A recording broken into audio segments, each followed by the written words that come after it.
Good morning and welcome to the judges, teachers, guests, and participants of FRSIS 2024.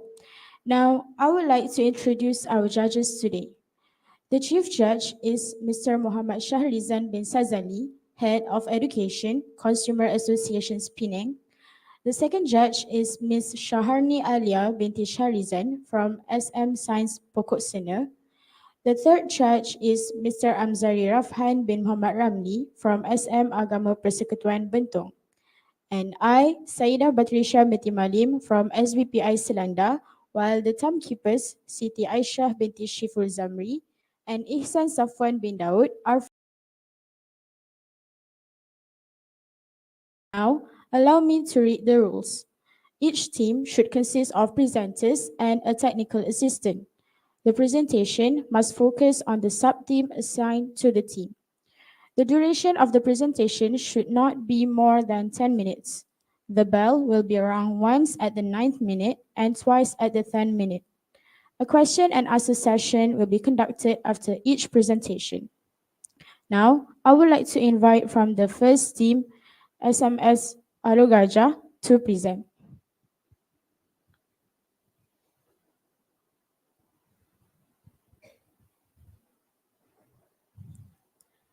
Bismillahirrahmanirrahim. One child, one teacher, one pen, and one book can change the world. Those are the words of Malala Yousafzai, an education activist who won a Nobel Peace Prize at just 17 years old. Here, she talks about the importance of education and how much value it brings to the world. Assalamualaikum warahmatullahi wabarakatuh. I bid to the honorable judges, precise timekeepers, lovely moderators, teachers, friends, and everyone present today. Representing ALOR GAJAH Science Secondary School, we would like to share upon an insight of environmental awareness and sustainable practices among fully residential school teachers in Malaysia. I am Wanner Atika Safia as the presenter, alongside Haris Zakwan as the moderator, Noor Amalina as our repertoire, Arash Arfai as our technical assistant, all under the guidance of Madam Mastura binti Abdul Aziz as our teacher advisor. Starting off with literature, Green Schools is a school where a community works together to support climate action. Sustainability is the integration of environmental health, social equity, and economic vitality, while environmental awareness is a conscious recognition and understanding of how interdependent the environment and human life are.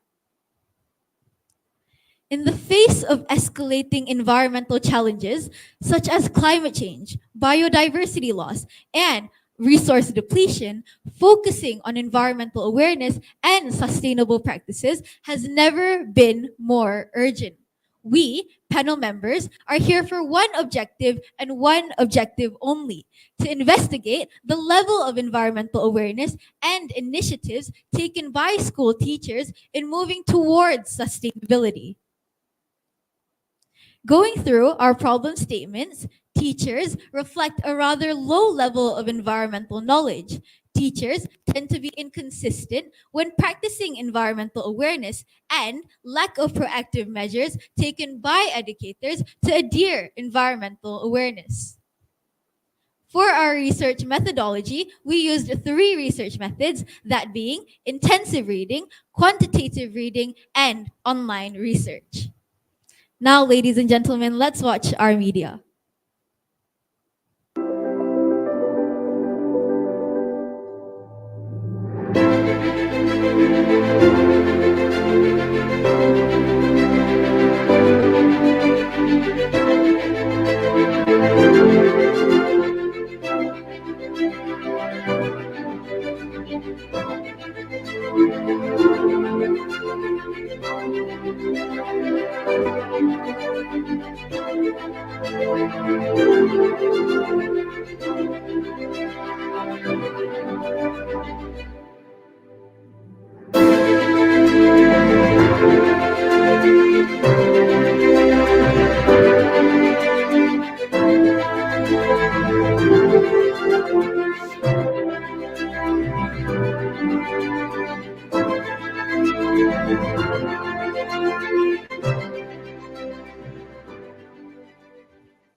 Our findings show that 97% of school teachers know about environmental awareness, with 85% of these teachers having a high level of environmental awareness. So with this, we can actually conclude that most teachers are aware regarding the environment and do have a high level of environmental awareness.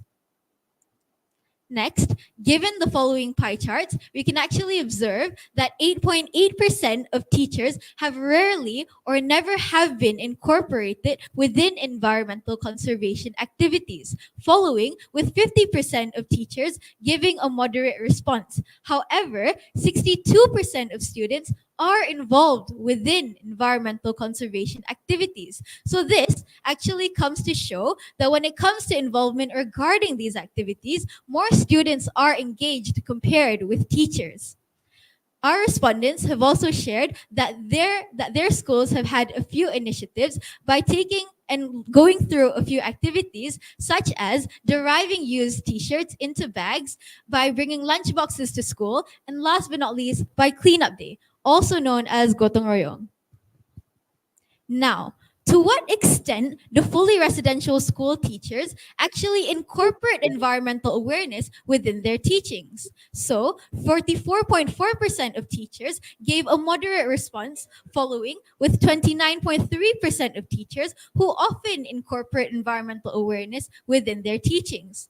Our studies found that most teachers are aware regarding environmental awareness. However, because of their lack of knowledge regarding the environment, with more knowledge towards their teaching subjects, it actually becomes a setback for them to incorporate environmental awareness within their teachings. With a small number of teachers always incorporating environmental awareness within their teachings, we, panel members, as future global leaders, hope and strive to see that number increasing time by time.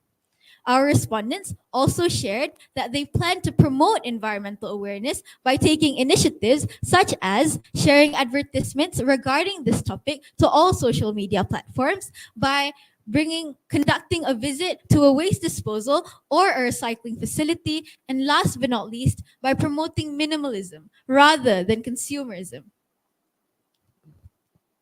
Now, to overcome this gap of lack of environmental knowledge amongst teachers, we believe that all schools should start having educational workshops and programs for teachers to sow their foundation of environmental awareness within teachers.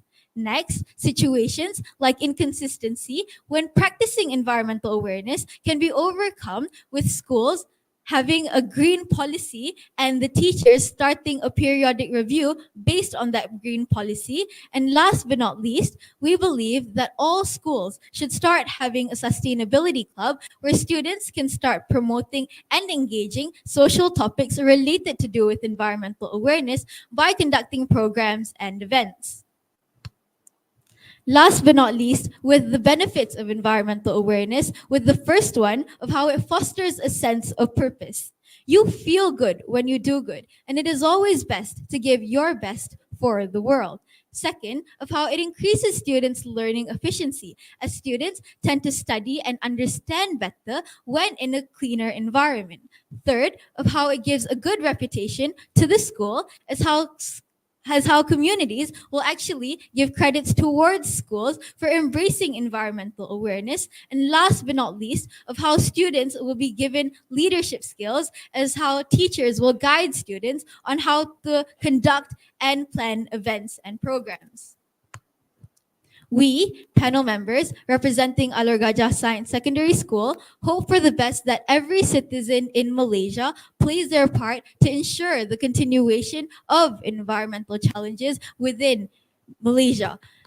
And we hope that every single person here has a desire to make the world a better place, not just for the future generation, but for our current generation, holding in our most important people, our family and friends. Remember, upon the conduct of each depends the fate of all. I'm Wonder Atika Safia. With that, I thank you.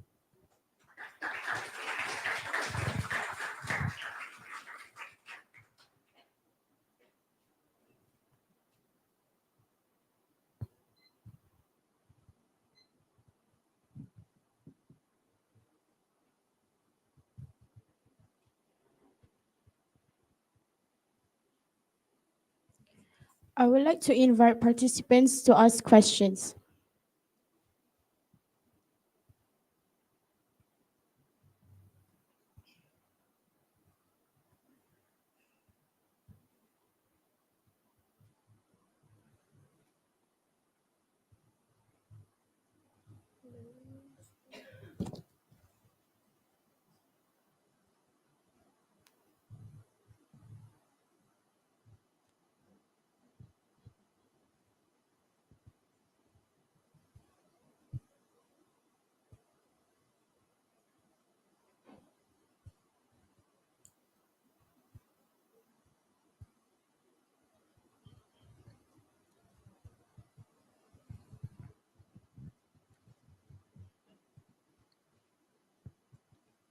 Bismillahirrahmanirrahim. Can you give me one example things can we do in our school to give high impact program to the environment? One example.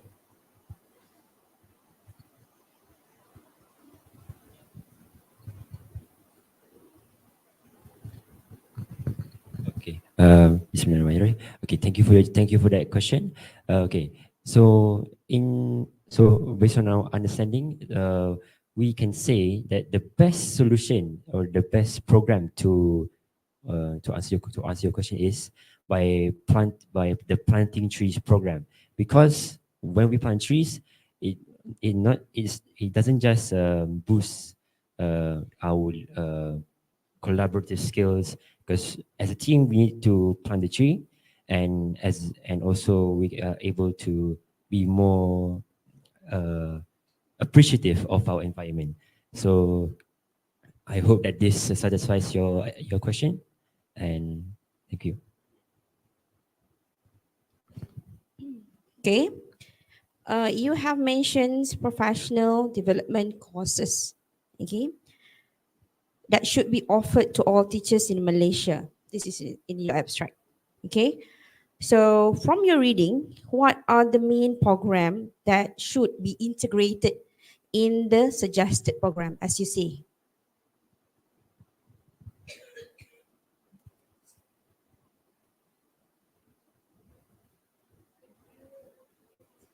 Can you repeat your question? Okay, you have mentioned professional development course in your abstracts, right? Okay, so from your readings or any main programs, okay, that should be integrated in the development course by all teachers, right? So environmental awareness is actually a really big sector that we understand from, and we think that professional development programs should be taught by lecturers from universities or just very experienced people regarding environmental awareness to actually give more awareness towards our teachers so that they can actually start implementing that towards their students. Does that answer your question?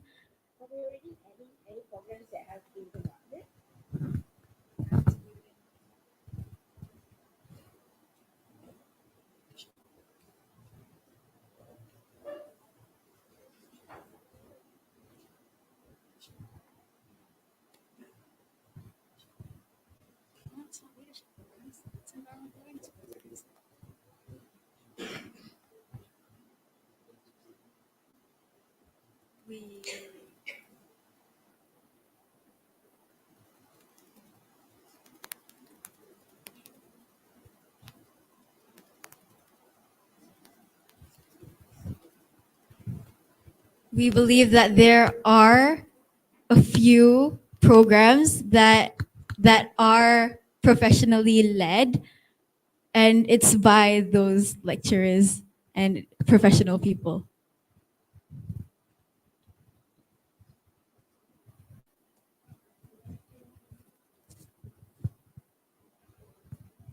All right, my question will be very straightforward and simple.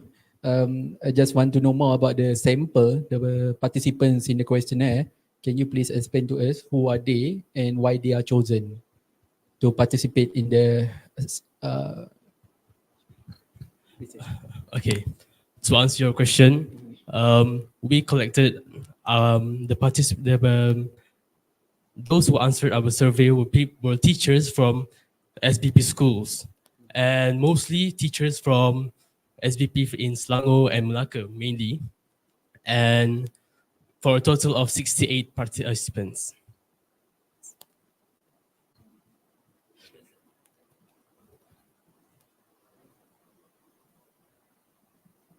Does that satisfy your question?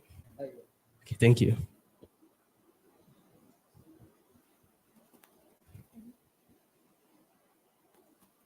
Is there any other questions from the judges or participants?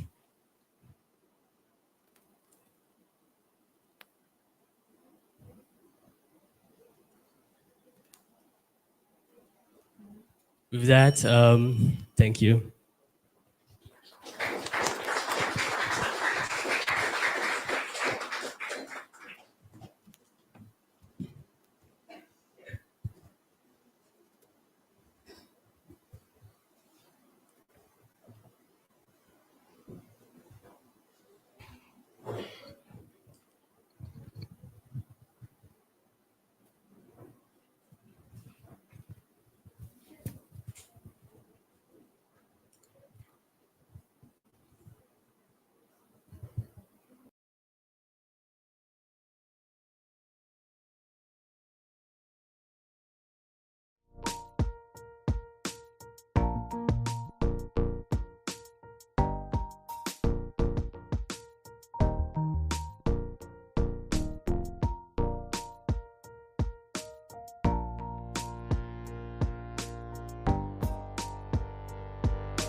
Now, I would like to invite from the second team, Sekolah Islam Fitrah Al-Fikri to present. Assalamualaikum warahmatullahi wabarakatuh. Good morning, our honorable judges, respected audience, and everyone here. Thank you for having us in this 12th FRSIS 2024. Before I start, allow me to introduce myself. My name is Quinsha, and I'm joined by my teammates, Melvin, Fahri, and Balkis. and with our Team B research mentor, Mrs. Desti Aryaguntarti. We are from Sekolah Islam FITRAH Al-Fikri, Indonesia. Today, our team will bring the SDG 4, Quality Educations under Sub-Theme 3, which is Green Schools, Fostering Environmental Awareness and Sustainable Practices for a Greener Future. And our research title is A Descriptive Analysis of Students' Perspectives on Sustainable Lifestyles. Our presentations will cover some points, such as background of the research methodology, research objectives, findings, and lastly, conclusions and future recommendations. Now, let's move on to the background of the research. Indonesia is facing a lot of environmental problems and was ranked to be the 14th country in the world that had the worst air quality. If it continues to happen, it will be a threat to humans and ecosystems. Thus, particularly, schools should put priority on these issues. Al-Fikri has been promoting a sustainable lifestyles through several programs that encourage students to keep the environment clean. Therefore, we would like to know the students' awareness and how far have they implemented these behaviors in their daily lives. Next up is our research objectives. We have 4 points in our research. We would like to know, how do the students perceive the current environmental conditions? How do the students perceive family and school in supporting these sustainable lifestyles? How far have they implemented these sustainable lifestyles? And lastly, how willing are they to implement these sustainable lifestyles? The next of the presentations will be covered by my teammates Fahri. Thank you very much, Queen Sham. All right, it seems I'll be taking over this presentation from here. Now, as you can see, this is the previous research we've gathered for our topic today here. First, about environmental issues in general. Second, about governments and policymakers. And finally, about green education. For our research method, we used the quantitative method. We created a quantitative method survey via Google Forms and distributed it to the students of Al-Fikri. It started from the 3rd and ended on the 6th of May.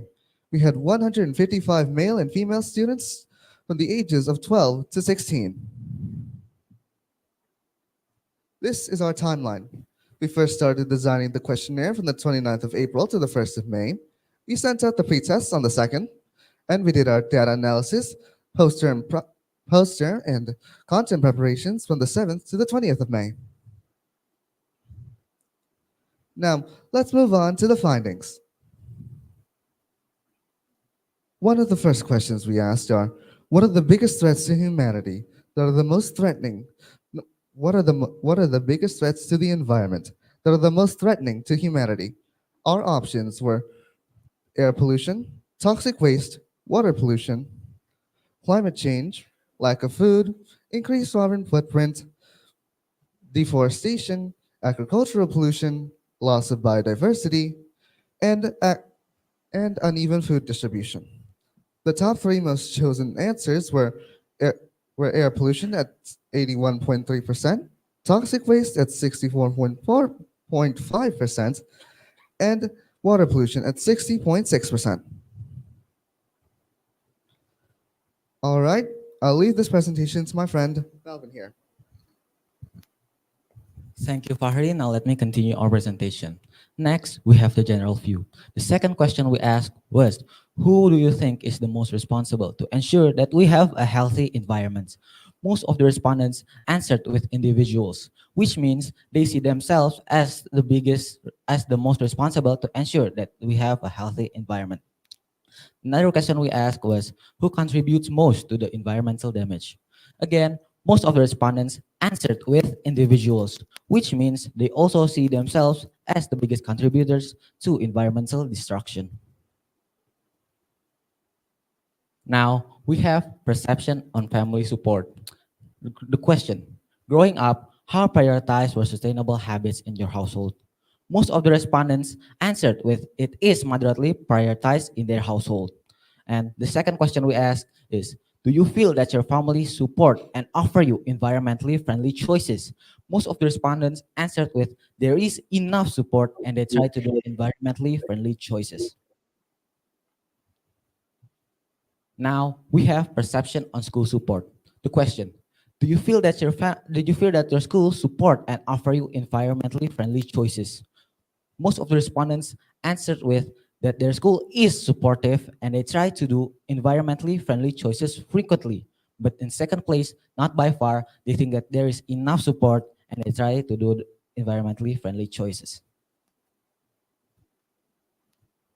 Finally, from me, we have implementation of sustainable lifestyles. Here are the statements that we gave to the respondents. Here are the results, and here are the options that we gave them. On the right here, we have 6 statements. 3 of them are always, and 3 of them are sometimes. Why did we choose these 2? Always, because these are the things that the respondents do all the time. And sometimes, because sometimes is the most answered frequency. First, we have 34.20% of the respondents always bring reusable items. 16.10% of the respondents always avoid the use of plastic bags and plastic packaging. 12.30% of the respondents always shop at local shops or local markets. And here are the top 3 for the frequency sometimes. 52.9% of the respondents sometimes choose local brands over imported brands. 47.7% of the respondents sometimes avoid the use of plastic bags and plastic packaging. And 46.5% of the respondents sometimes consume less meat products. That's all from me. I'm going to pass to my teammate, Balkis. The floor is yours. Thank you, Melvin. Next, we have willingness and obstacle. The first question is, if you had more opportunities and support, would you adopt a sustainable lifestyle? The result is 97.4% of the respondents are willing to adopt a sustainable lifestyle if they had more opportunities and support. The reason that the respondent think the main factors that hinder them from adopting a sustainable lifestyle are not having enough time to adopt a sustainable lifestyle, not enough information what is available around them, lack of support from their families, from their community like families, friends, schools, and etc., lack of money. Green products tend to be more expensive, and less sustainable lifestyle is not their priority. By this result, the least one is sustainable lifestyle is not their priority by 4.5%, and the highest one is not having enough time to adopt the sustainable lifestyle by 43.2%, which means they still have priority, but they claim not to having enough time. So the conclusion is air and toxic waste are the main threats in Indonesia, with individuals playing a significant role in environmental damage. Families and schools have given enough support of sustainable lifestyle. All FIKRI students are environmentally conscious. However, their obstacles are lack of time and information about sustainable practices. They are willing to adopt more sustainable lifestyle when opportunities are available.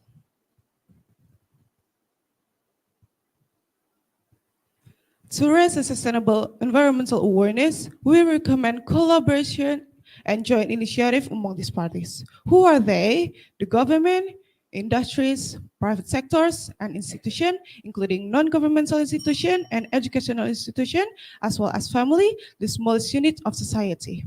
In addition, higher education also has an immensely valuable role in guiding society towards the importance of sustainability. Let me end our presentation here, that followed by Q&A session. Thank you for your all attention. Wassalamualaikum warahmatullahi wabarakatuh.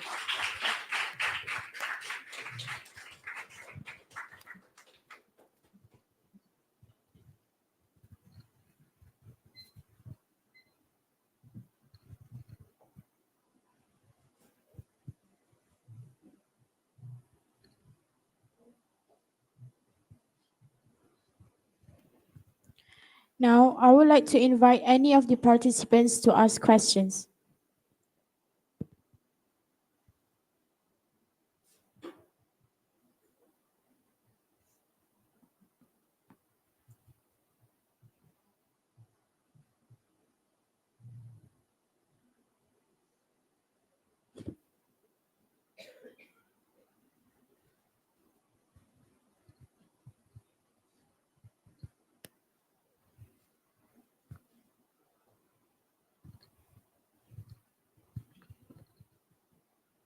All right, thank you for your presentation.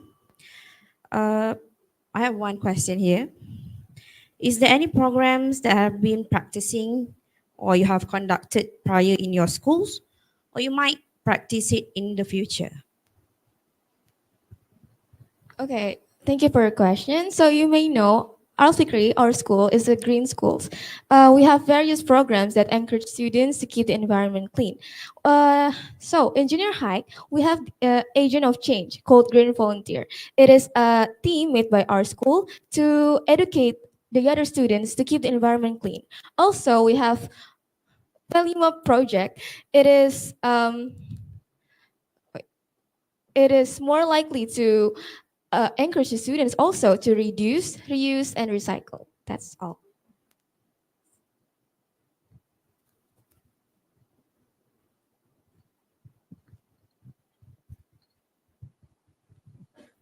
Hi, hello. My question will be very simple again.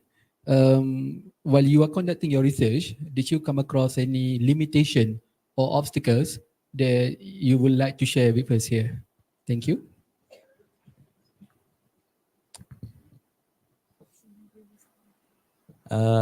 Thank you for your question. And to answer your question, we think that there is no any really tough obstacles, and I think our research was smooth, and there is no limitations that restricted us. I hope that answers your question. Thank you.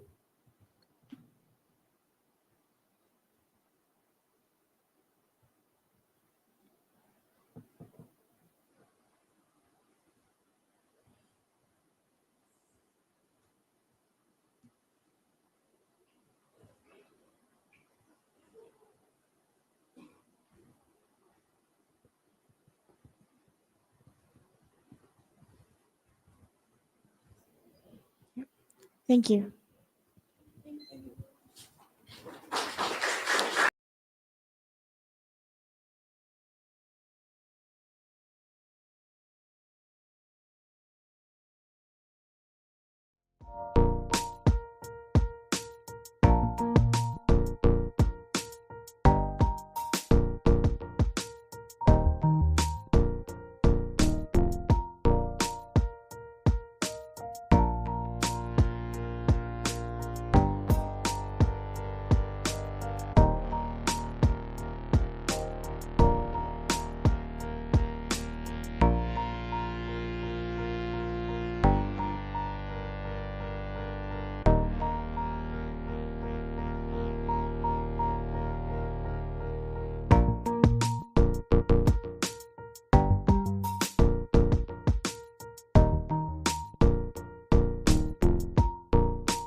All right, ladies and gentlemen, before I start my presentation, I'm going to ask you a question. How much food waste Malaysians produce daily?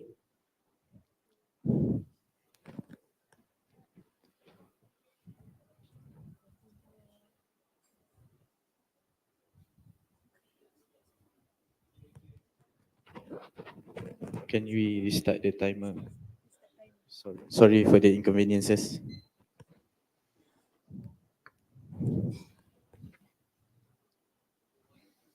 All right, ladies and gentlemen, today I'm going to ask you a question.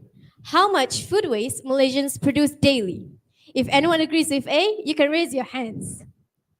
B? C? Well, if you guess B, then you're completely correct.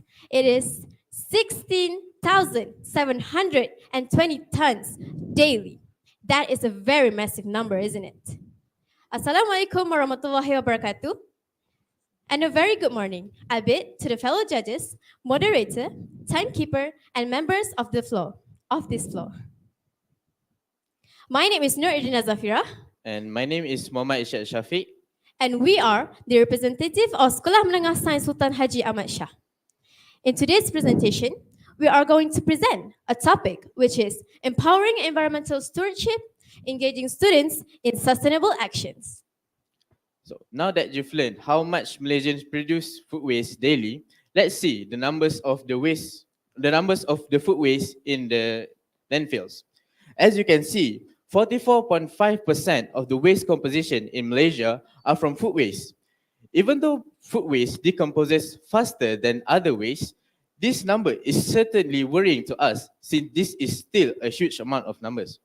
As you can see from this picture right here, this is an example of just a fraction of what us Malaysians throw away daily. We discovered a few previous researchers that interested our minds. According to an article by Professor Dr. Yusliza, Malaysian students are definitely aware of what's going on with our environment. However, they lack the opportunity and knowledge to implement sustainable practices in their daily life. According to another article by Dr. Zul Ilham, the society and culture plays a significant role in leading the youth into doing sustainable practices. If the society thinks that sustainable practices is not doing any good, this would lead for the youth into thinking the same thing. Now, this is our problem statement. Despite learning about environmental awareness, secondary school students in Kuantan are not putting their knowledge into practice. This raises doubts about how effective environmental education programs are in promoting sustainability among the youth. Our research objective has three. 1, to discover the perception of secondary school students in Kuantan. 2, actions taken by them upon learning about it. And 3, a way to translate this awareness into a meaningful action. Now, let's move on to our research gap, shall we? So, during our research, we discovered that the governments had made a few attempts in trying to increase the awareness of the youth. One of them is Rakan Alam Sekitar. Rakan Alam Sekitar, also known as RAS, is a program which they are trying to develop awareness in the community in order to mobilize them in the effort of trying to increase environmental awareness. This method, though seems feasible, is quite ineffective due to the lack of cooperation from the local communities. The Ministry of Education had also been trying to increase the environmental awareness in the minds of the students for quite a while now, since they started to integrate environmental education in formal education starting 1991. Moving on, for methodology, we use mixed method for our research, which is Google Form survey, interviews, and recordings. For our interviews, due to the lack of time and accessibility to go outside, we decided to ask the students of Sekolah Menengah Sains Sultan Haji Ahmad Shah, which is our school, and the school's canteen and dining hall staffs. From the interviews, we found out that most of the students usually just threw away their unfinished foods when they ended up taking too much. While as for the school's canteen and dining hall staffs, they usually just threw away the foods that the students did not take during their recess or during their lunch and dinner time at the dumpster. For our Google Form survey, we decided to focus our questionnaire on secondary school students in Kuantan. To widen our range of answers, we decided to ask various types of schools such as daily and residential schools. We use these keywords to specify what we are trying to achieve in this questionnaire. Okay, let's go to the most interesting part of our research, the findings. Our respondents' background knowledge usually comes from specific subject in school, and 100% of them also stated that they had learned environmental awareness through cross-curricular elements. For example, learning how to recycle during English lessons. This clearly shows that majority of them had learned and know about environmental awareness through educations in school. But despite learning about environmental awareness, minority of them do not know about sustainable practice. So we decided to ask them, which one of these are sustainable practice? And 7.6% of them agreed, or I'm sorry, 7.6% of them does not know that throwing a rubbish mindlessly is not a sustainable practice.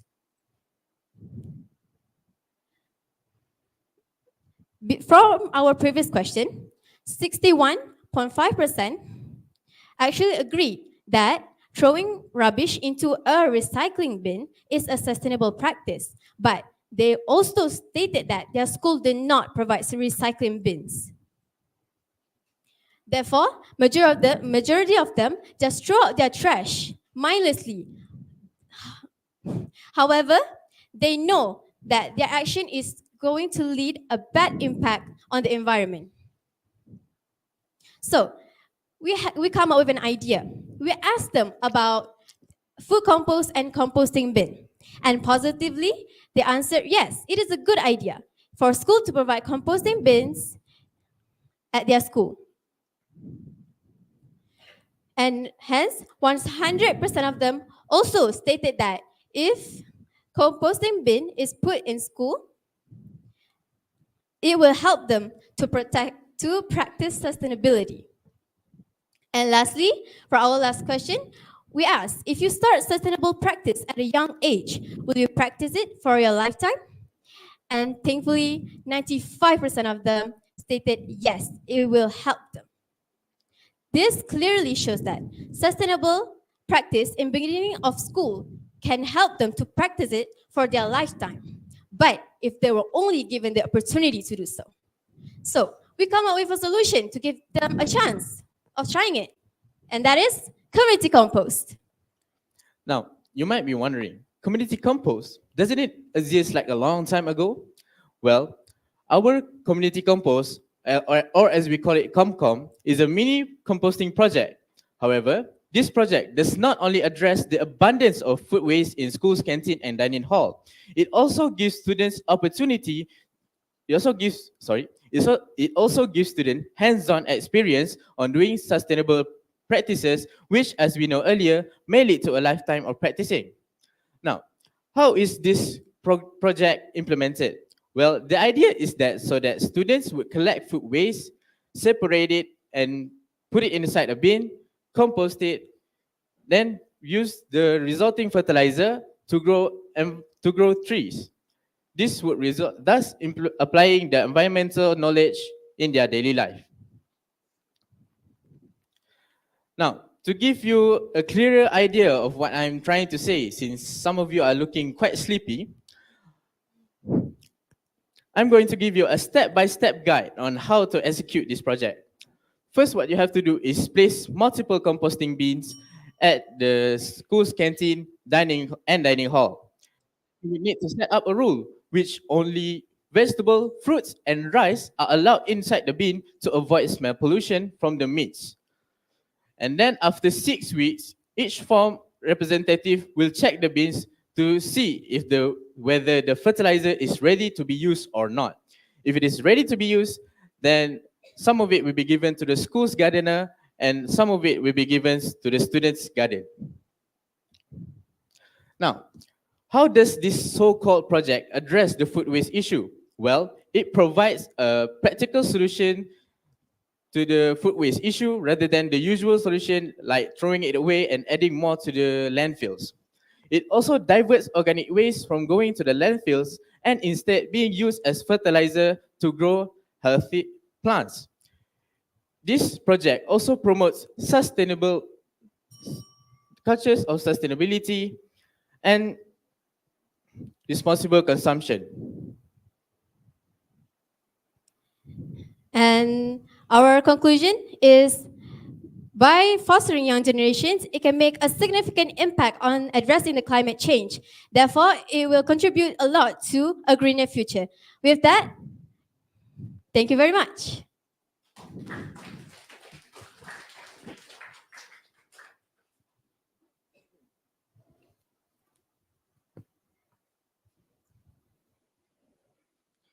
Now, I would like to invite any of the participants to ask questions. Assalamualaikum warahmatullahi wabarakatuh. I am Nurul Akila from Semesta. So, food waste usually takes about 6 weeks to be a fertilizer. So, does that mean Comcom can only be done once every 6 weeks? Thank you for asking. That's an interesting question. So, like Irshad said, multiple bins will be provided, which means after the first bin is full, which we estimate will be after like a week, the bin will be left to compost, and the next bin will be filled. After the first bin is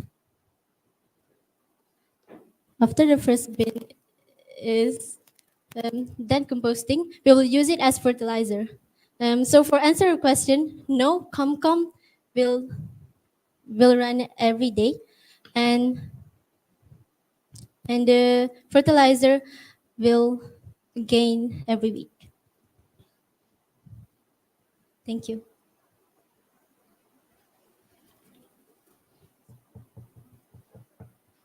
Any more question?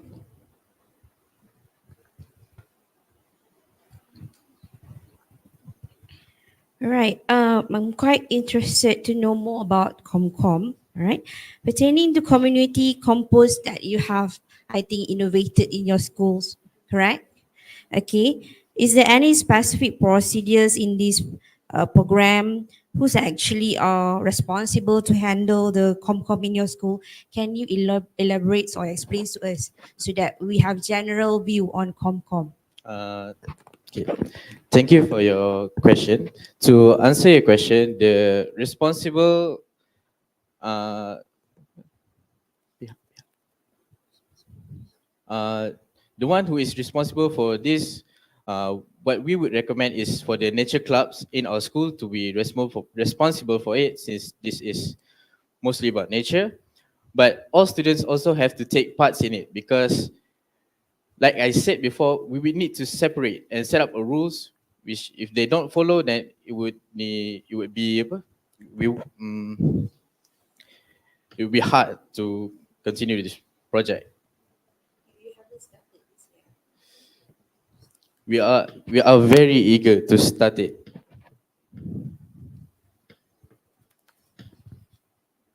Does that satisfy your question? Just a follow up to the question earlier, because that will be among my question actually. If not, then what's stopping you from starting the Comcom program?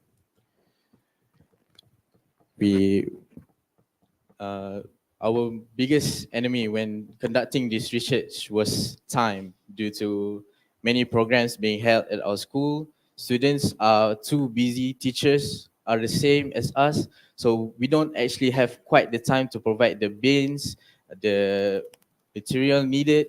So that is what actually holding us back. But we are very eager to continue this project even after the FRSIS ended.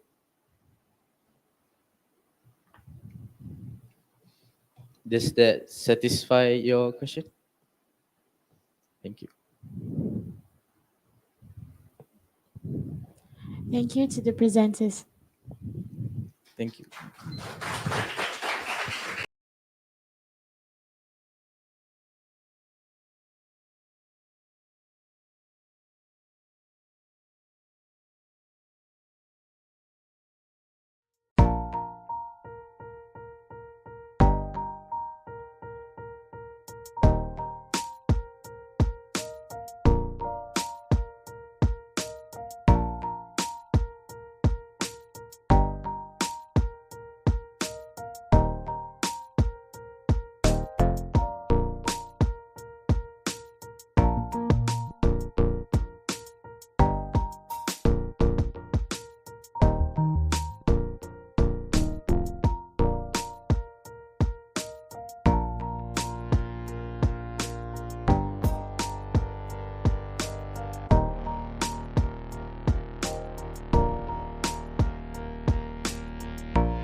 Now, let's hear from the fourth team from Sekolah Sultan Alam Shah to present. Bismillahirrahmanirrahim. Moving forward, Newton's third law of motion. For every action, there is an equal and opposite reaction. In order to move to a more technological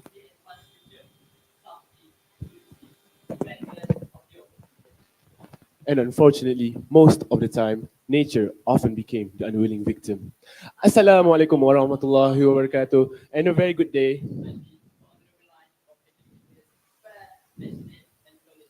My dear panels, colleagues, and never to forget, fellow members of this majestic floor. Presenting the science of Sultan Alam Shah School, we welcome everyone to our presentation hosted under the theme Climate Emergency, a Race We Can Win.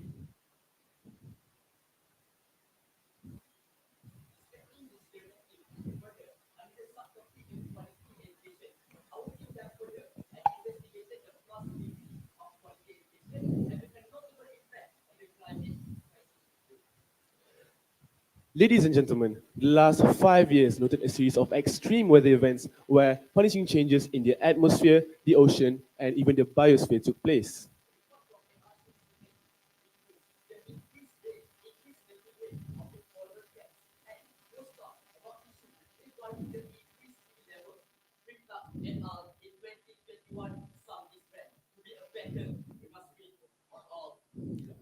So, what actually contributes to the global climate crisis, you may ask?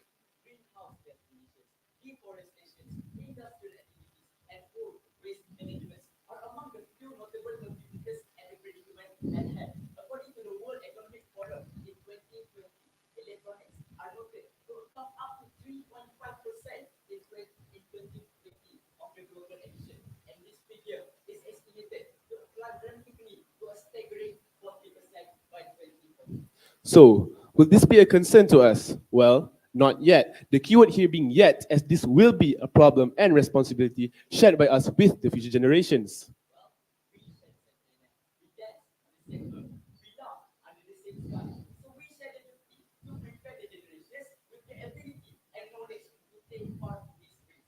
But is that enough, ladies and gentlemen? The hare was faster than the tortoise, and yet it lost the race. What could the hare possibly have done wrong?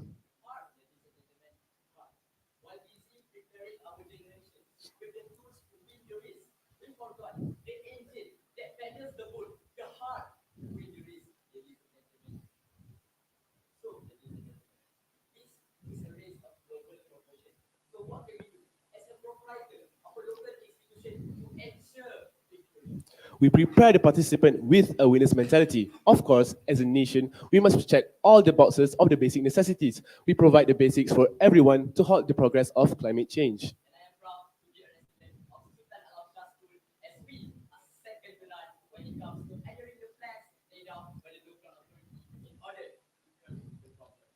Even though many efforts have been given by the authorities, a study carried out in 2012 by a group of researchers revealed that only 30% of the respondents were actually adapting a new lifestyle using 3R.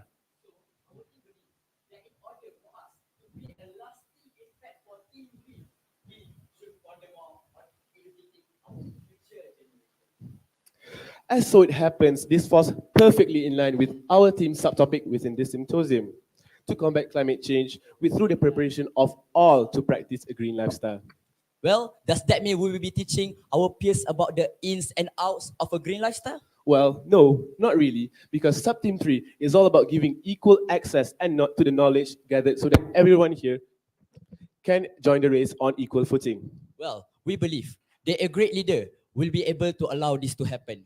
A great leader will be able to stimulate the growth of a greener socio-community amongst the setting in Malaysia. So in order to win this race, our team believes that we must shift our focus in creating more leaders who are more environmentally aware of the climate challenge we are currently facing. Thankfully, we know just where to look. Schools of Global Excellence, or SGEs, are a collection of residential schools acknowledged and fully supported by multiple fronts in Malaysia, with Sultan Alam Shah School considered as one of the SGEs responsible to give birth to the world-class leaders. Similarly, there are 9 other SGEs, and we believe that these institutions can be helpful for us in order to win this race. How do we do that? Well, first of all, we find out a similar interest from these learners in this institution, and then we cross-reference this similar interest with possible window of intervention. After a lot of brainstorming, we decided to apply the intervention on one of the most beloved learning tools in SGEs, the Apple iPad. The rationale of this decision is due to how important it is to teach our future generations energy conservation as per the 4th assessment report AR4 noted through the Intergovernmental Climate Change or IPCC paper. In 2009, a research led by Diana Urch-Vorsats, a Hungarian scientist, investigated the role of energy efficacy in climate change and concluded a strong recommendation for it. Our team wholeheartedly agree and constructed a plan around the idea of energy conservation and efficacy use. The result of this literature review discussion is the birth of our research title, Incorporating Best Practice in Going Green, Applying Piezoelectric Effects in SGE Classroom. Okay, so what is the piezoelectric effect? Well, imagine this. You are wearing a cool pair of sneakers that light up every time you take a step. That light up effect is the piezoelectric effect. Well, here's the deal. The piezoelectric effect happens when certain materials like crystal or ceramic, they get stressed out and then they produce electricity. In London, a company called Piezoelectric has unveiled the world's first smart street that utilizes the company's unique kinetic paving slabs in order for them to generate energy from pedestrians' footsteps by walking through the sidewalk. The energy then will be converted into electricity to power up the lamp. So the piezoelectric effect is all about turning and converting pressure into electricity. Pretty cool, right? So how does everything tie into our mini project here today? Creating leaders is not an easy task, and having the awareness of a climate crisis will take longer. It is hard, time, and will consuming. However, we have devised a program that incorporates piezoelectric effects to bolster energy efficacy amongst future leaders. Our team have decided to fashion a DIY piezoelectric plates in 700 by 500 millimeters, which is approximately the size of our classroom table. Due to the time and budget constraint, we were only able to construct 7 plates successfully connected to our USB point with the help of our resident technician. These plates will power up a more powerful capacitor, a 10,000 milliamp power bank. To set up the research, we have chosen to sample 2 lower form classes. This is in line with our objective to inculcate awareness to the future generations. The chosen classes are Tuchita and Tumaju. Tumaju will be the control class, while Tuchita will be the target of the research. Our team will analyze the difference of the data between the onset value derived from the control sample as well as the final data collected at the end of the 1-week experiment. Prior to the experiment week, our team conducted a single control. We gave both classes a pretest questionnaire developed through adopting the Indonesian rendition of the Human Dimension of Global Environmental Program. Well, for the control group, they are given a power bank to be shared amongst them. They are also allowed to recharge the power bank using any one of the outlets. But the problem is, the power bank can only be charged using the piezoelectric plates, while the iPad charging rooms is closed. After the final week had ended, we retrieved all of our research apparatus and gave both classes a post-test questionnaire. The results show that comparing the post-perception test result with the original data, the methodology used is qualitative research. We tried to apply the ANOVA test, but the restrictions of sample size and variance resulted in us to only focus on the data that are available. Our team observed a series of data which aligns with our initial hypothesis and managed to be successful in bettering energy efficacy with the usage of this experiment. So, was the field experiment a success? Well, we believe that this research is only the first step in a race against Mother Nature. However, we do believe that this research should be held as a benchmark for all SDEs to cultivate the leaders' their awareness on the climate change risk. Our team believes that larger case studies involving more SGEs should be conducted so that the outcome would be a leader who is aware of the responsibilities to combat the climate change emergency. And what is even more important is to make sure these leaders are enabling people under them to learn about this knowledge, providing quality education for all, because we are all in this race together. Ladies and gentlemen, I now open the floor for any questions.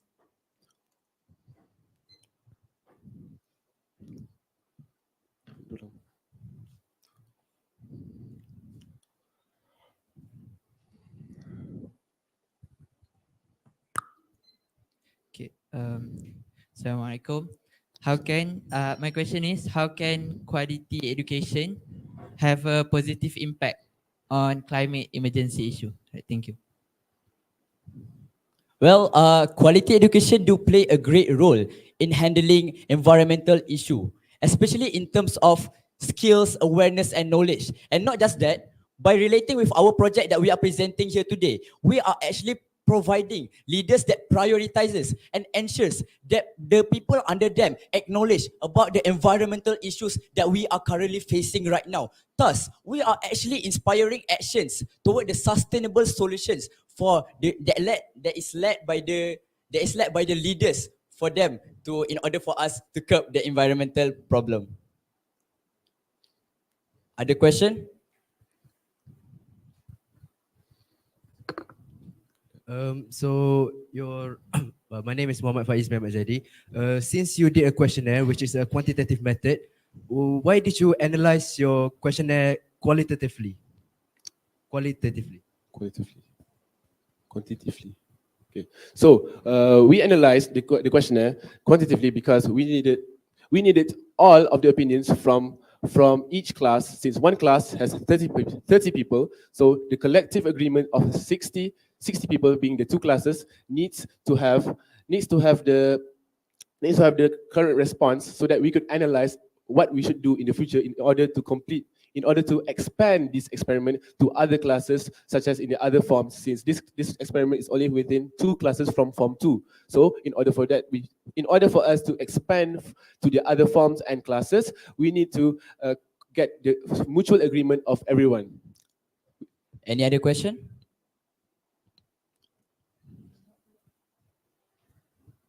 Assalamualaikum. I'm from Smart Bentong Superb. And my question is, what are you actually trying to relate between piezoelectric effect and quality education? Thank you. Well, the main thing is that, the first thing first that you should know is that we are not actually trying to present the piezoelectric effect project itself. We are actually trying to present the awareness that is caused by the piezoelectric effect project, which will then create leaders who are actually experience hard work for them to just get energy from the piezoelectric effect. Because I'll tell you, piezoelectric plates is not an easy tool for you to acquire energy. It's not like you press the piezoelectric plates one time and then boom, you get 1% of your battery iPad charge. No, you actually need at least 300 press for your iPads to be 1% charged. So it actually needs hard work. It actually needs time and will. So that's what we want to present for you guys. And that goes the same with the mindset of what we are trying to present today. Because we are trying to present to everyone that the mindset that not everything in life can be acquired easily. Especially when we are talking about the nature right now. For leaders, for the future leaders, for them to know that in order for them to achieve the greener socio community amongst the setting, not just in Malaysia, maybe like in the whole world, it's not an easy thing. It actually needs hard work. It actually needs hardship. So I think that's all concludes why we think our project right now can accelerate the footing for us to win the race. And I think that is all for our Q&A session today. Thank you.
Now, let's hear from the fifth team from Sekolah Menengah Sains TAPAH to present.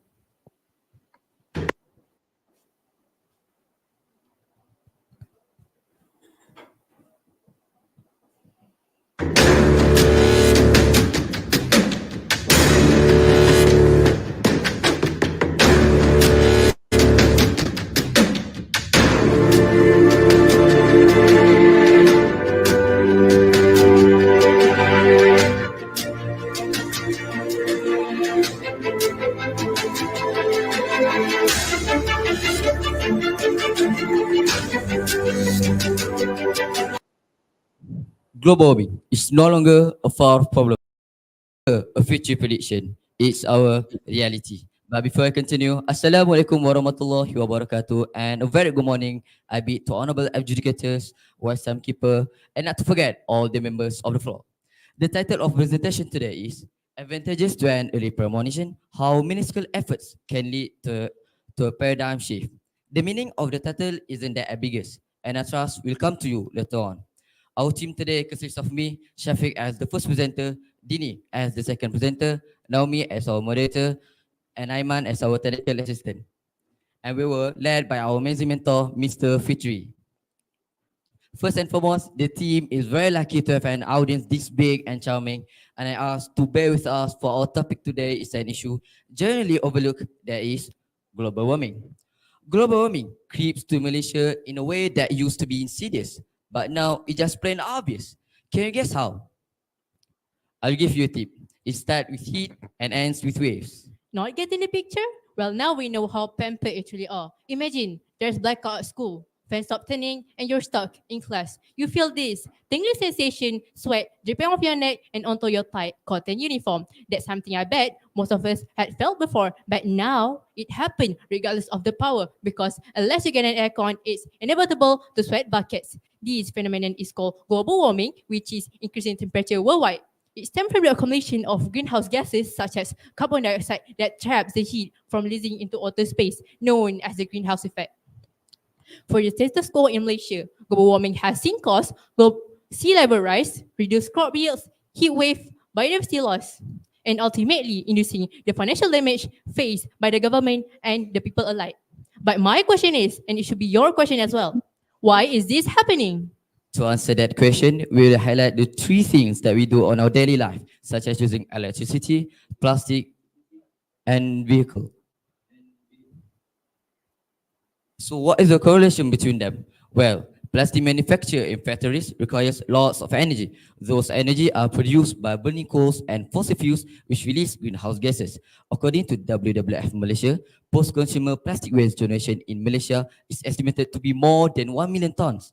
This year is graph of plastic manufacture in 1950s until future prediction 2050. We can see that half of the plastic ever produced have been made since the 2000s. It's a very staggering amount, and it's going to even more rise, and it's going to rise even more in the future. Moreover, vehicles also release smoke that contain air pollutant. According to the Ministry of Transport, there are 36.3 million vehicles are registered in Malaysia. Those kind of number exceeds even the population of Malaysia. The question is, are you truly aware that these minor things affect the earth greatly? If you are, please raise your hands. Thank you for your response. That brings us to our objective, that is first to shed light on this problem, and the latter is to save the earth, followed by our hypothesis that if this problem were left to be unsolved, then humanity will fall. Simply said, if you push Mother Nature too much, then payback is due. Again, I would like to remind you how minuscule effort can lead to a paradigm shift, because in order to make a big change, you need to start small, starting with you. Yes, you can make the change by first bring your own container for takeaways, bring your own bag for groceries, to reduce plastic usage in life. Least you can do right now is to share this tale with your friends and family, because awareness precedes change. We are the first generation to feed this climate change and the last one that can do something about it. And it's our responsibility to save our planet. We can't just, but why are we living on this planet as if we have another one to go to? There's come the question, are the average person truly aware of how critical global warming is? Hence, the four of us have organized a program starting on 21st May until 27th May at our school, SISTA. The Envirotrailblazer program aims to instill awareness in our generation in order to give birth to our future environmentalists. The participants are first anti-force formers in SESTA. Here is the poster for said program.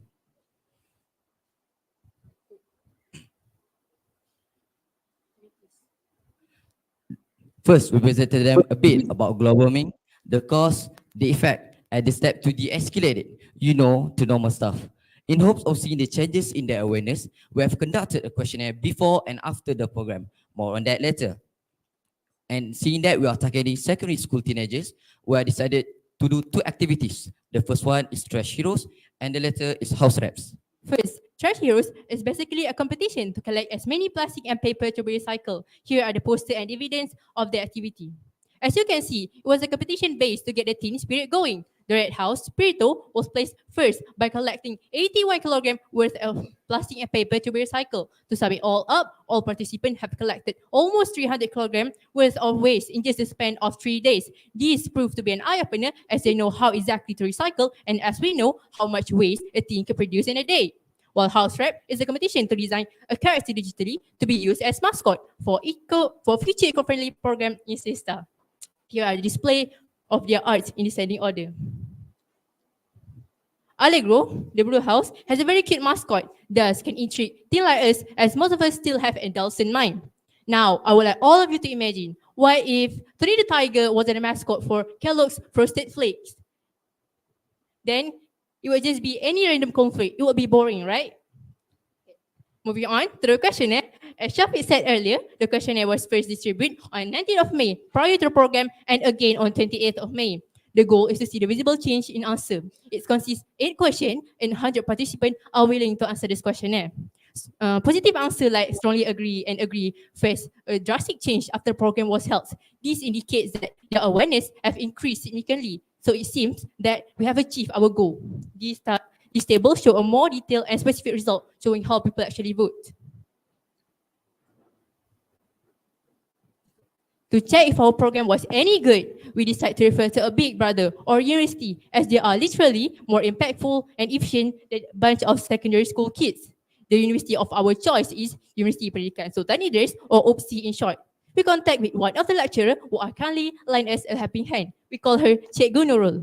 On 26th of May, we visit UPSI to meet her and her colleague who specialize in this area. Thus, we conduct an interview with her to get her opinion about our initiative.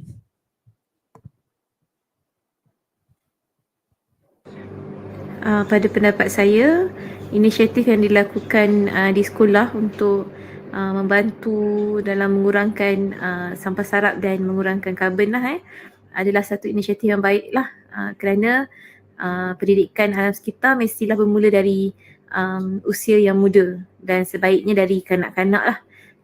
Jadi inisiatif yang dilakukan di sekolah tersebut adalah salah satu jalan yang baik untuk kita mengurangkan karbon dan mengurangkan pemanasan global daripada berlaku.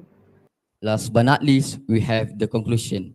So we all know that the main problem is global warming, right? The big kahuna. Unfortunately, it hits closer to home, it's us, and it's our job to fix it. We can't just go to another planet, as we all know that it's never right to run from your problems. That's been the case. We have listed a few changes that needs to be done. First, community engagement. We have achieved this goal by our program as it involves every one of us at SESTA.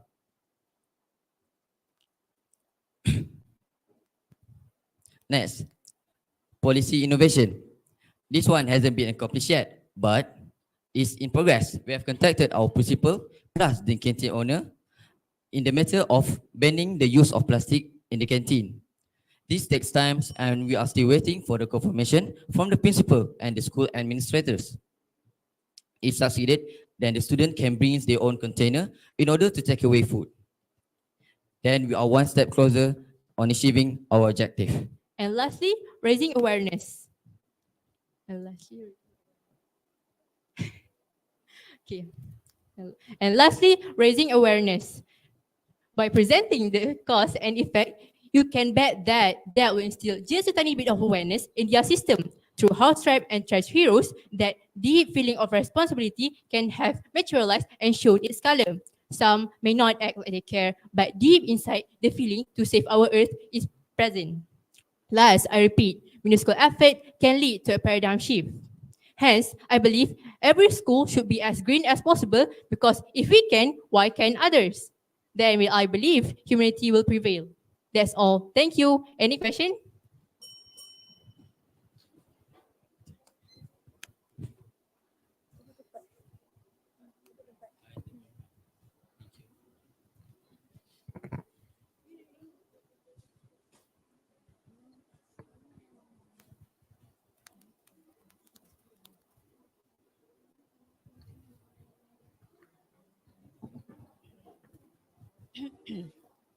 All right. I have actually two questions related to research. Okay. One, I want you to answer one by one. All right. Could you explain briefly your research design? Okay, because I can't really see that you have used in your research, and how actually do you gather the data? Okay, that is the first question. Do you want to answer or? Yes, so we gathered the data from researching online on articles regarding global warming to research about the increase in temperatures and all the effects of global warming. Then we collected the data from our schoolmates. We conducted the questionnaire before and after the program to see how much awareness they get from the program and to see if it changes even slightly bit change. So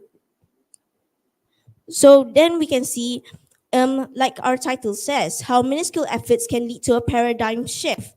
How these small efforts by us can lead to a change in someone's thinking. Because some people think that, yes, we know global warming is dangerous. It's very, very bad. But people just don't have enough, that courage, that spirit to do these sustainable practices. So we first started by, you know, explaining everything about global warming to our schoolmates because we have to start small and we don't have enough reach as we are only secondary school students. So does that answer your question? So basically, what is your research design? I mean, I know that you have briefed your friends, right? But is it only quantitative? Because you ask your friends after that. Okay, so I would like to know, is it based on quantitative only? Or is there any qualitative data collection?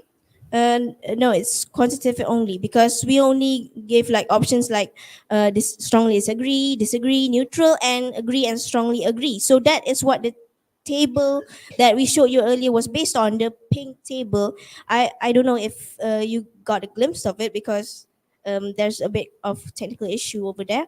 But that table shows like the first one just shows the statistic of like the differences between the answers, positive answers like agree and strongly agree. But the second table shows the after results that it's more, specific, whether they picked strongly disagree, neutral, strong agree, and strongly agree.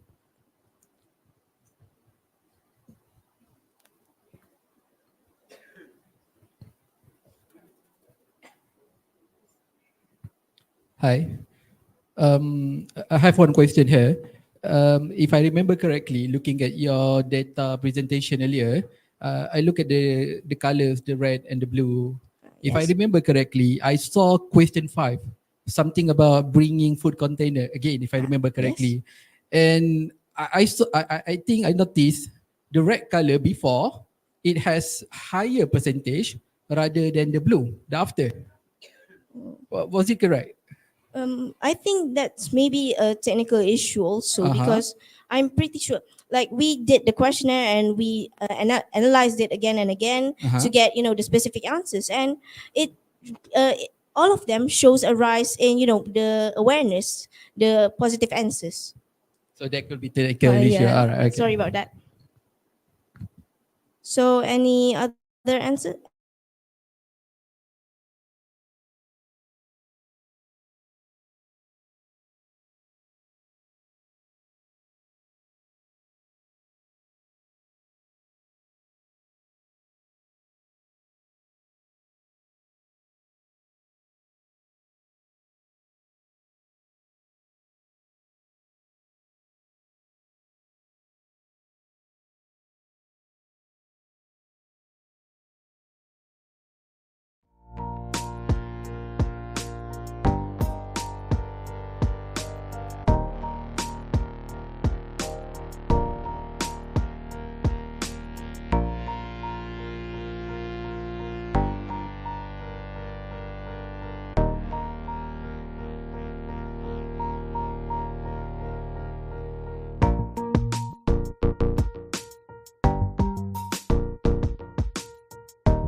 and fellow friends of academia.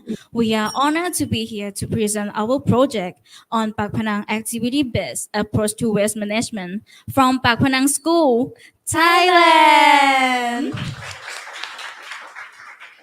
Our project aims to foster environmental consciousness and promote sustainable behaviors among students and the community, aligned with the sub-theme, the climate emergency, a race we can win, under quality education, SDG number 4.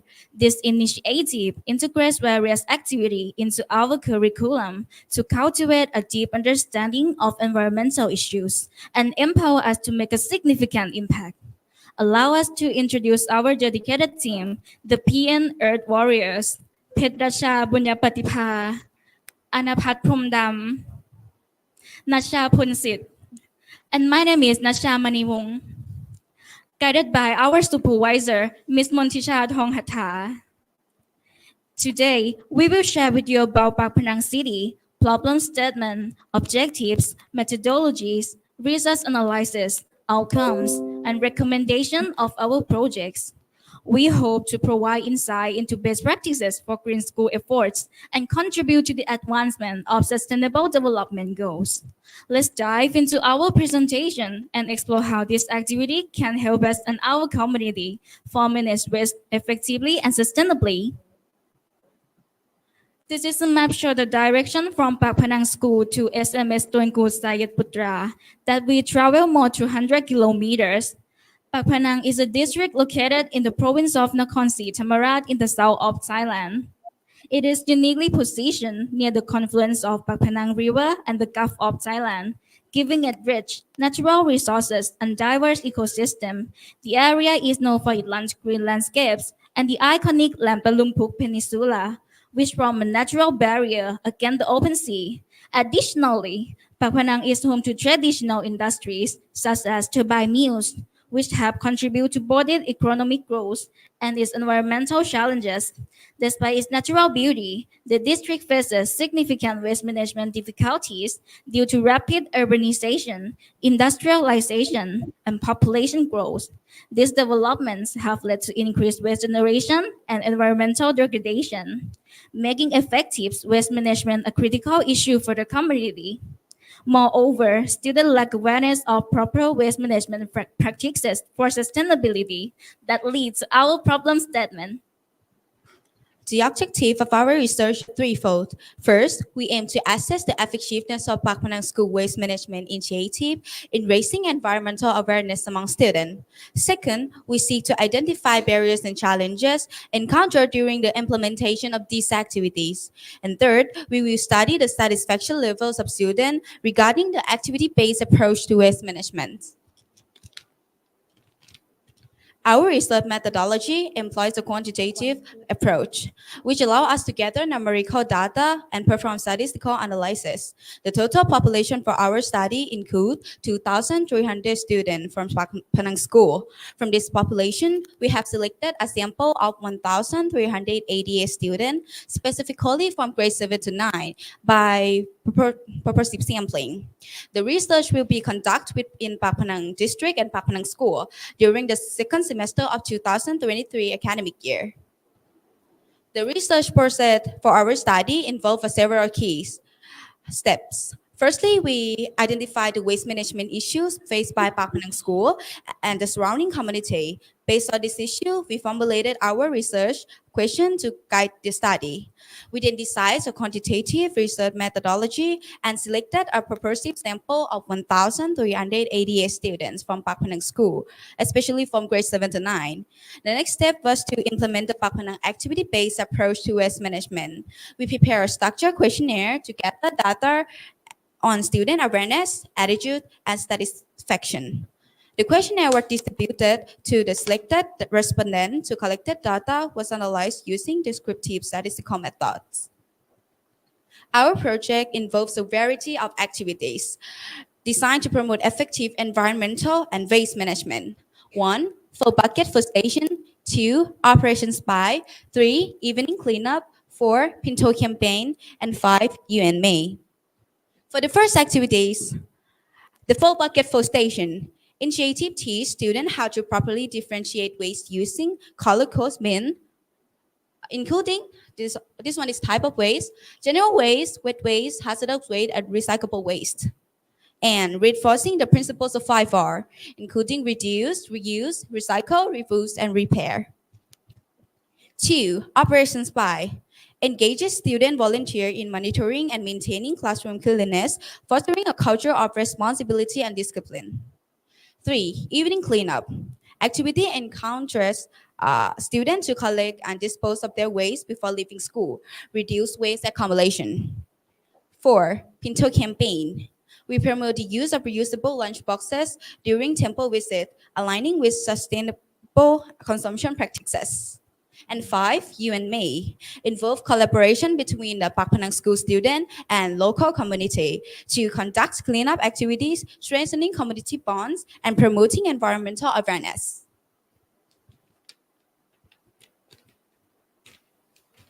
We designed a comprehensive survey questionnaire to collect data from 315 respondents, focusing on their awareness, attitude, and satisfaction regarding our waste management initiative. Additionally, we conduct interviews with selected student and community members to obtain deeper insight into the effectiveness and challenges faced during the implementation of these activities. The data collected were analyzed using statistical methods such as percentage, mean score, and standard deviation, or SD. The graph presents the evolution of various factors related to the waste management activities at Pakphanang School. Using mean score and standard deviation, a 5-point Likert scale was used with 10 questions, focusing on different aspects of the activities. The overall mean score is 4.44, indicating a very high level of satisfaction among students who participate in these activities.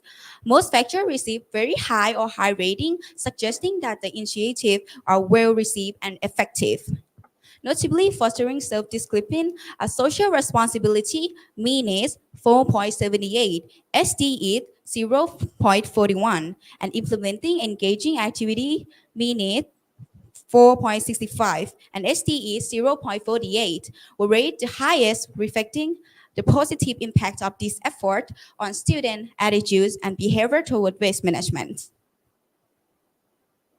Our research finding a review, 1, a very high level of satisfaction of the student who participate in the activities and significant impact of the 6 factor on their satisfaction. 2, increased student awareness of environmental issues and adoption of waste management principles. And 3, encountered barriers include time constraint for student and combination difficulty with the community. So our recommendation is 1, to enhance the effectiveness of our waste management initiative, we recommend enhancing communication channels between school and the community to overcome barriers to collaboration.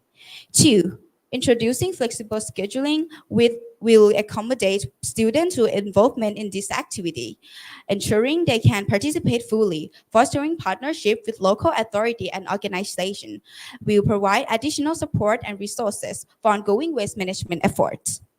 And lastly, providing ongoing training and resources will empower both student and community members to adopt sustainable waste reduction and recycling practice, fostering culture of environmental stewardship. For the recommendation and other issues that we face, it is like Rome was built in a day, and neither can the journey to sustainability. So, PN warriors, let's begin with the grade school today. Thank you. Thank you for your attention. If you have any question, please feel free to ask. Thank you.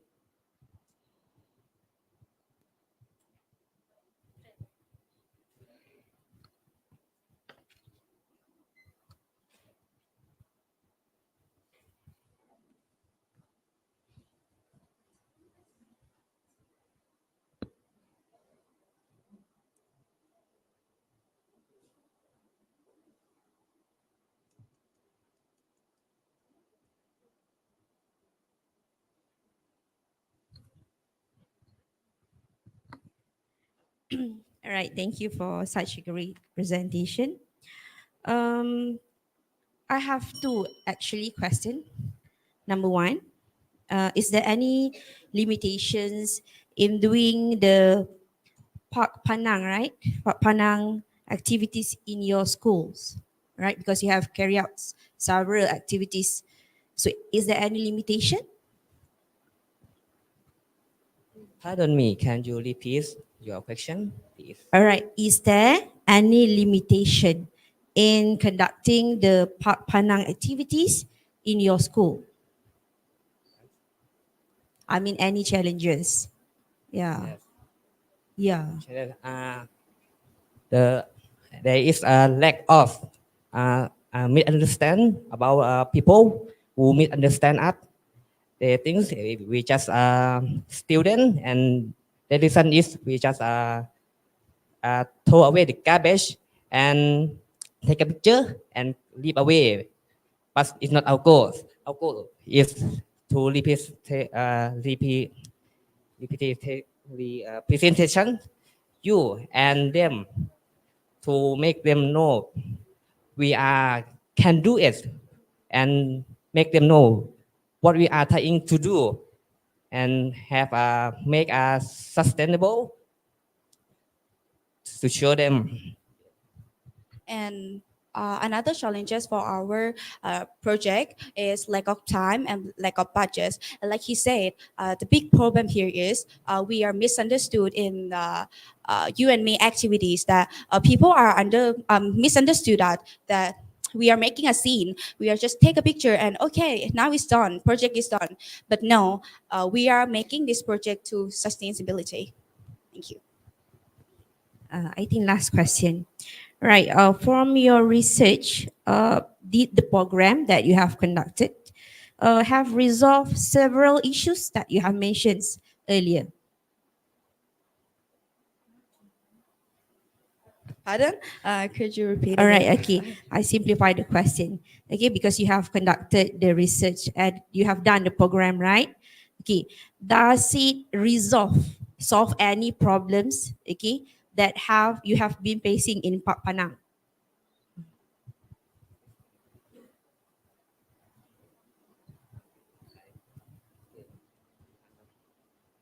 We face with water pollution, and due to our city is nearby, our positions of or our location of our city is nearby the river. Then we have a fisherman's village.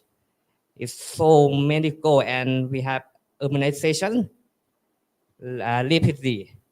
Then we face with plastic in the water, and microplastic is our problem, because we have many markets, and the resident is they have the lack of responsibility, and we must to show them, right? Yeah, like he said, we are faces water pollution, right? Because around Pakphanang we have river, and by the river we have a market, quite popular one, and many people there, and people lack of awareness. So maybe someone are throwing garbage, something like that. So we faces with water pollution.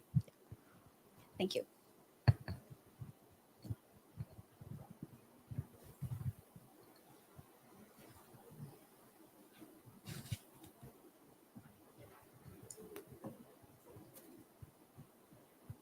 Right, just two simple questions. Number one, I saw red box for hazardous waste in schools. Can you please give us examples of hazardous waste that could be found in schools? Number two, I saw some contradiction in your presentation earlier. Earlier, sample was, if I got the number correct, 1,388 sample. But later on in your presentation, your participants were 350. So which one was correct? Thank you.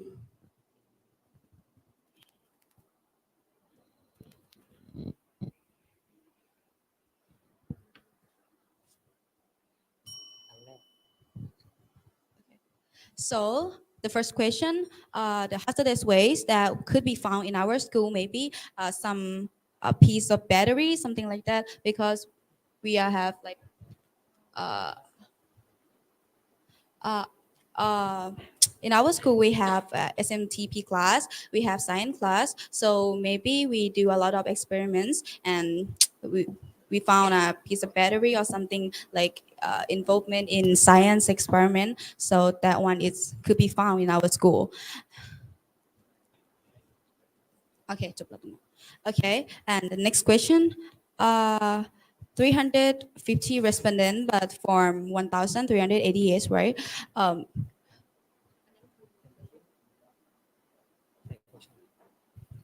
Because we have a sampling random about their student.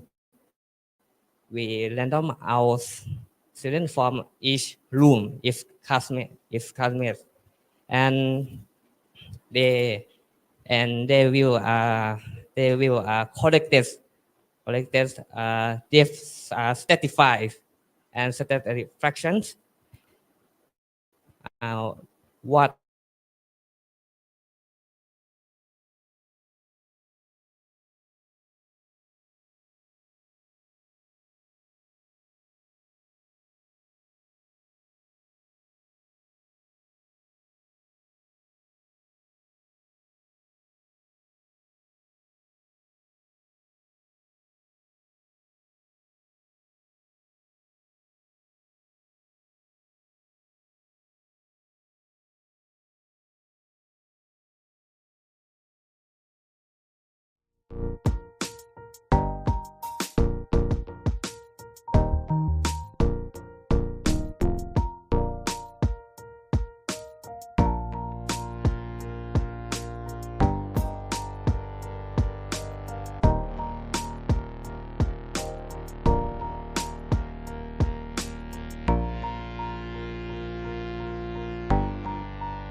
Tes. Testing Subhanallah, 1, 2, subhanallah, 3. subhanallah. Bismillahirrahmanirrahim.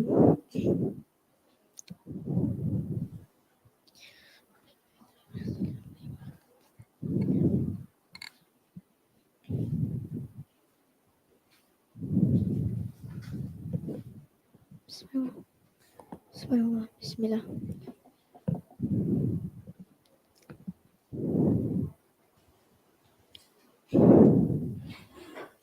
Now, let's hear from the last team from SBPI Gomba to present. Ladies and gentlemen, boys and girls, you are all aware that environmental education is cardinal for our future. However, many schools are struggling with its implementation. What could be the possible problem? With the sub-team quality education, specifically on green and sustainable practices, we aim to delve deeper into this discussion with our research entitled A Comparative Case Study of Green School Initiatives of Schools in Selangor. But before that, a very good afternoon I bid to the esteemed judges, alert timekeeper, and fellow members of the floor. I am Iris, and here with me are Amir, Faisal, and Khairunisa. Without further ado, let us first concentrate on the background study of our research. All right, ladies and gentlemen, I'm sure you're all wondering, what is a green school? Well, according to Karunakaran and Varaya, a green school is defined as a school building or facility that creates a healthy environment that is both conducive to learning as well as saving energy, resources, and money. This definition is the basis of our research. Next, let's take a look at the problem statement. Fellow audience, despite the Malaysian Ministry of Education's efforts to promote green initiatives through the launching of programs such as TS25 and MyGEP 2030, the responses from schools have been mostly underwhelming due to some challenges, resulting in slow progress in raising awareness and interest among students in Malaysia. These are the two issues currently why we think there is a need for us to conduct this research. Fellow judges, for this research, we are specifying two objectives. First, we aim to investigate the challenges faced by Malaysian schools in implementing green initiatives. Second, we set to study the successful the successful initiatives carried out, and the underlying mechanisms that lead to their success. Now, what are the research methods we use to achieve our objectives? As you can see, we employed a mixed methods approach by combining both qualitative and quantitative method. For our qualitative method, we have conducted a series of interviews with school administrators, teacher advisors, and students at a school that has successfully implemented green projects. We also reached out to focus groups for a detailed insight and carried out observations to directly witness the implementation processes and the practical challenges. Meanwhile, our quantitative approach involved online surveys on 12 secondary schools in Selangor of different PPDs, including PPD Gombak, Hulu Langat, and Sepang over a 1-week period to collect the information needed. Now, ladies and gentlemen, we have a lot to say to you all today, but let's see another perspective on this. During the launching ceremony of Eco Schools and MyGEP 2030, the former Yang di-Pertuan Agong himself has highlighted the critical need to develop a supportive environment to nurture future leaders who can make our national aspirations a reality. This shows the importance of handling the current issue right now. Now, before we enter into our research findings, let us explain our research design. We decided to conduct a comparative research design based on Vavrus and Bartlett's definition, which describe it as comparing multiple cases to find the similarities and the differences between them. Therefore, in our research, there are 2 phases, both of which focus on different sample school groups in each one. We will explain this further, so please bear with us. Moving on to our research findings. For the first phase, we utilized observations at our school only and also surveys on 12 schools as I mentioned earlier. Now, we as VPI Gombak face the lack of time, but let's see what other schools have to say. Now this is the survey result. Representing the majority, 32.5% highlighted a lack of interest, awareness, or support among teachers, parents, and students themselves. Following closely at 30%, highlighted the issue of time constraint, as teachers usually would conduct extra classes during the evenings and some even on nights. Next, 15% stated that their schools prioritize academic performance over the idea of green school.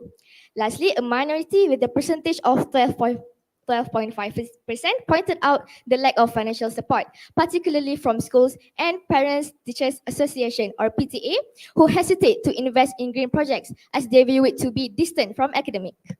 Now we move on to phase 2. In phase 2, we visited a school that has successfully initiated green initiatives and for us to analyze the mechanisms behind them. That school is called SMK Seri Kramat, or in short form, SEMAT. In our visit, we conducted interviews, met focus groups, and carried out observations, and we were able to achieve our objective. But first, you might be thinking, why did we choose SEMAT as our focus school in the first place?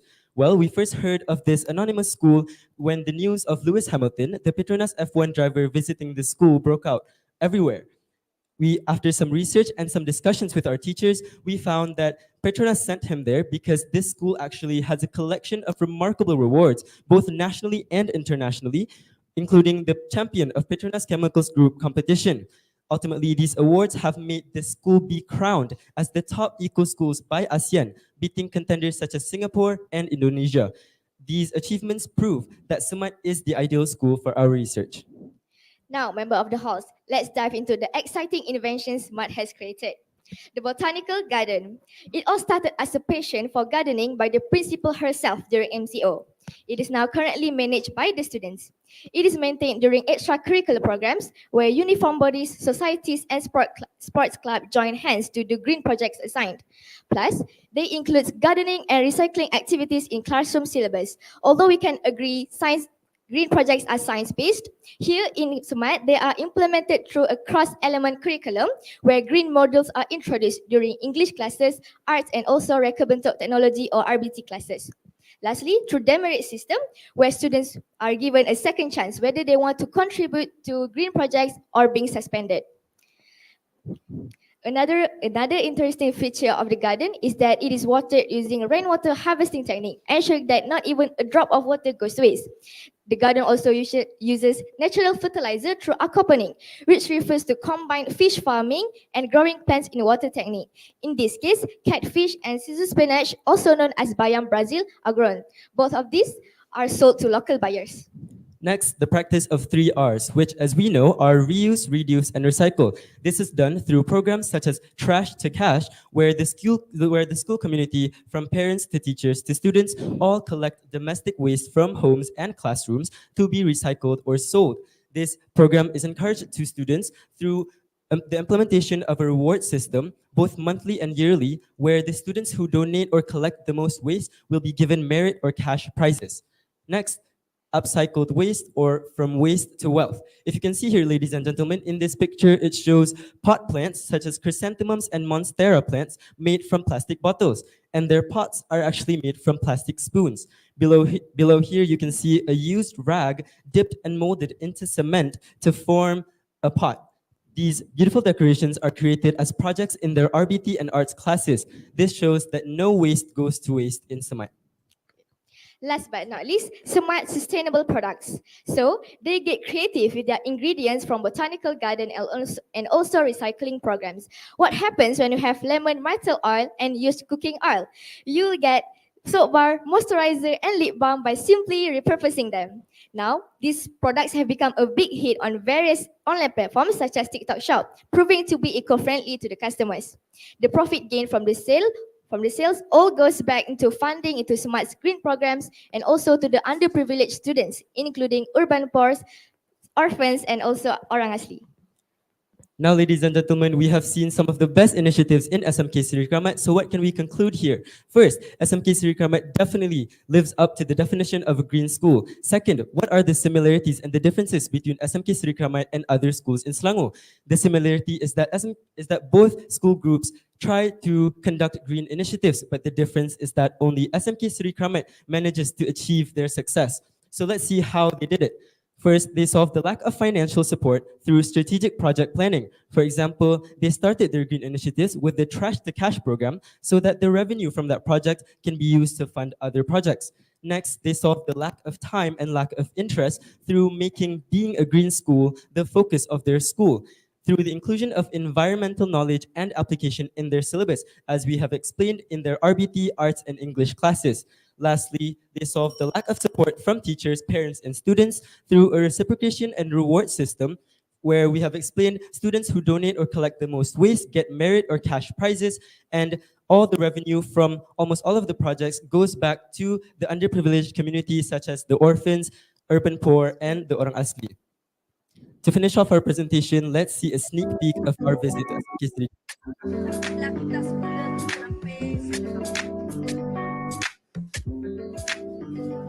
So in conclusion, ladies and gentlemen, SMK Seri Kramat has opened our eyes, and hopefully yours too, that overcoming the challenges faced by all schools is not impossible. Therefore, let us leave the excuses at the door, join hands, and stand side by side to create a greener future for the next generation, starting from our schools.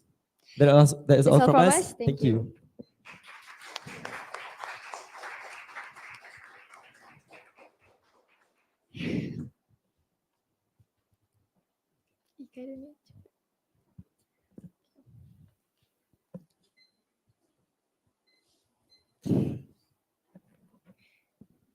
Now we open the floor for any questions.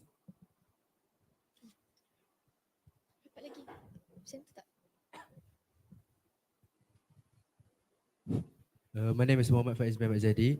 I want to ask, were there any ethical considerations or approvals or official and formal documentation from PPD or KPM sought prior to conducting this research, considering it involves multiple schools in multiple districts? If yes, can you walk us through the process? I'm sorry, can you repeat the question? Were there any ethical considerations or approvals or official and formal documentation from PPD or KPM sought prior to conducting this research, since it involves multiple schools in multiple districts? If yes, can you walk us through the process?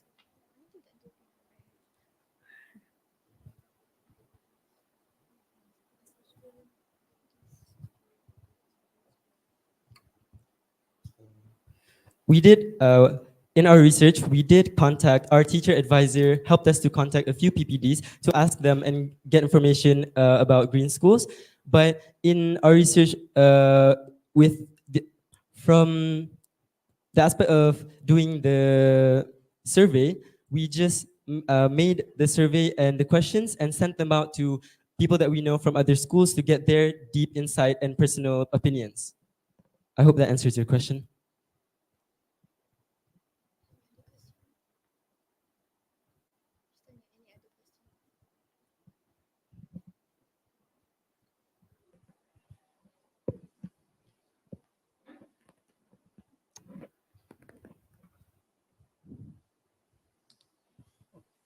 Fasha boleh jawab. Alright, this one I think is quite simple. Okay. Right. From your research, do you think that every schools in Malaysia should integrated the green project base as one of their project base in every schools in Malaysia? Yes, definitely. In our opinion, every single school in Malaysia should implement projects based on projects or moving towards being a green school because as we have said and as all the presentations have said, we are in face of grave danger in the aspect of climate change and in the aspect of climate change. So if every single school managed to turn their school into a green school successfully the way SMK Seri Kramat has, it would benefit a lot for the entire nation. How about the curriculum and also the syllabus? Maybe you have read something about this on green schools, I mean.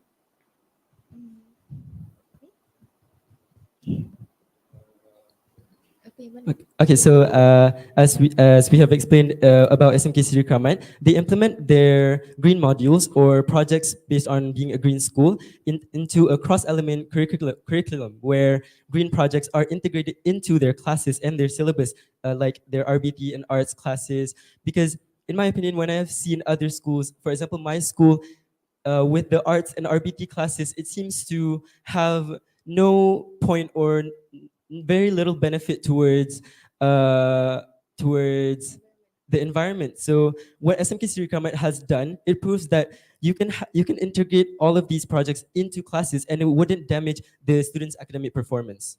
So I think all schools should exemplify what SMK Seri Kramat has done. I hope that answers your question. Thank you. Right. I have a question about your participants.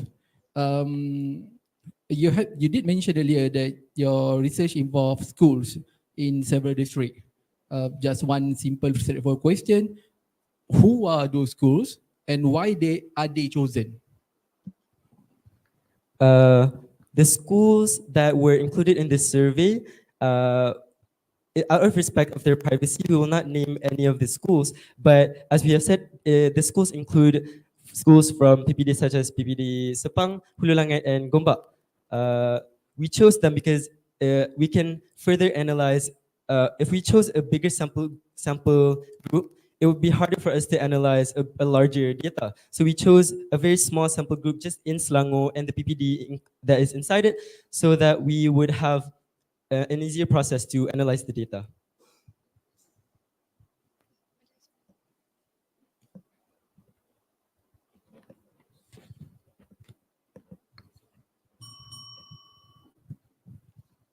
So, okay, my name is Akila. So in the presentation slide, you mentioned that you did the focus group. So where are the results for that research instruments and how did you do the data analysis for that instrument? Thank you.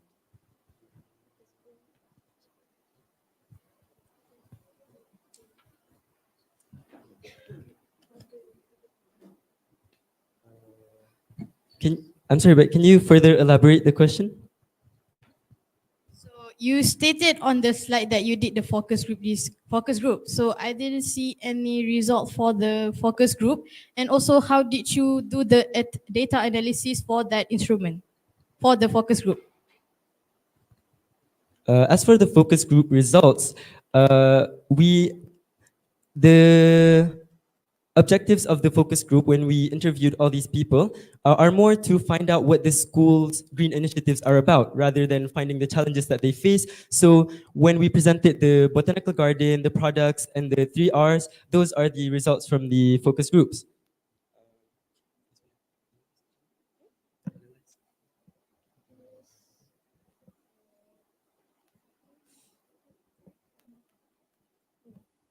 I hope that answers your question.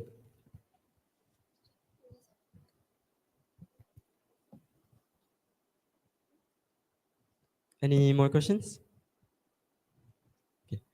If not, that is all from us. Assalamualaikum warahmatullahi wabarakatuh. Thank you.